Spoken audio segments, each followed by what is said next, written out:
Welcome back. Let's look at classification of liabilities part 1 in this video. We know liabilities are what a company owes, i.e., loans to an organization. Just like how assets are listed in the order of liquidity on the left side of the balance sheet, liabilities are listed in the order of maturity on the right side of the balance sheet. Note that I used a new word, maturity. What is maturity? A liability's maturity is when it becomes due for payment. So those liabilities that are due for payment earlier or mature earlier are listed on top, and those that are due for payment last or mature last are listed at the bottom. The liabilities that mature earliest are called current liabilities. So current liabilities are those liabilities that mature within 1 year, or in other words, those liabilities that are repayable within 1 year. Now there are 3 types of current liabilities. They are accounts payable or sundry creditors, provisions including income tax provisions, and accrued expenses. So what you need to understand here is that liabilities are those loans that are repayable, and from those liabilities, those that are repayable within the next 1 year are called current liabilities, and current liabilities have 3 types: accounts payable, provisions, and accruals. Now let's look at each of these 3 types in greater detail. The first one is accounts payable. Accounts payable is the opposite of accounts receivable. It is that amount that the company or business owes to somebody, and it is repayable within 1 year. So the key here is it's repayable within 1 year. So let me explain this with an example. Recall our earlier example of Barbara, who sells customized, tailored clothes. So Barbara has to purchase different varieties of fabrics of varying quantities from which her potential customers can choose. So when she purchases these fabrics, she purchases $10,000 worth of fabrics every quarter. She pays $4,000 at the time of purchase, and she pays the remaining $6,000 over the next 3 months.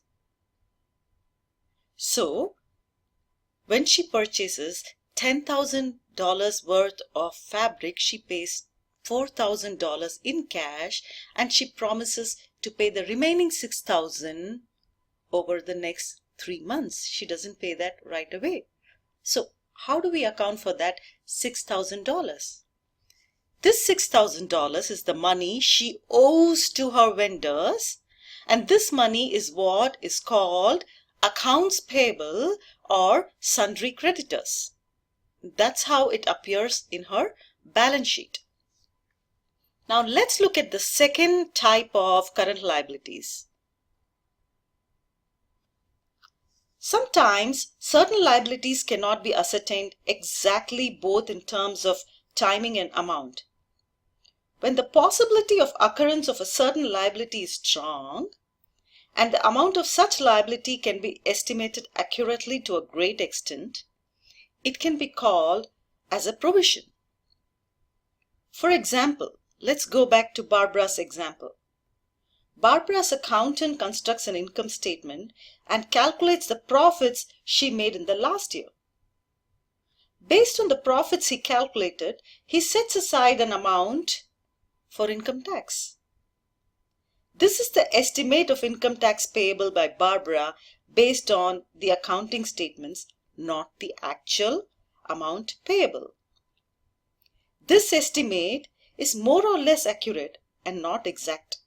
May not be exact. It could be exact. And it's payable within 1 year. Such estimated liabilities which may differ from the exact amount are called provisions. And they are payable within a year. The third type of current liabilities is accrued expenses. So let's look at that. Sometimes some expenses are incurred but are not payable. What does that mean? Let me give you an example of an accrued expense for you to understand this better. Employee bonuses that were earned in 2015 but will not be paid until 2016 is an example of an accrued expense. Now, since the employee has already earned it, it has to be showed as a liability payable to an employee. So in 2016, when the amount is paid, the liability is no longer a liability. Since it's payable within 1 year, it's an accrued expense. So far we looked at all the liabilities that are due for payment within 1 year. Now let's look at those liabilities that mature after a year.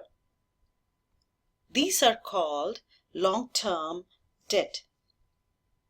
Long-term loans and bonds are long-term debt and they have maturities greater than a year. But if you remember our accounting equation, assets equals liabilities plus equity. Where does the equity appear on the liability side? Because we've looked at assets, which is on the right hand side, and liabilities and equity appear on the left side of the balance sheet. So where does equity appear on the liabilities side? It appears at the very bottom because equity or owner's money remains with the company forever. Why does it remain forever? Because it remains with the company as long as the company exists and the company never dies unless it is liquidated.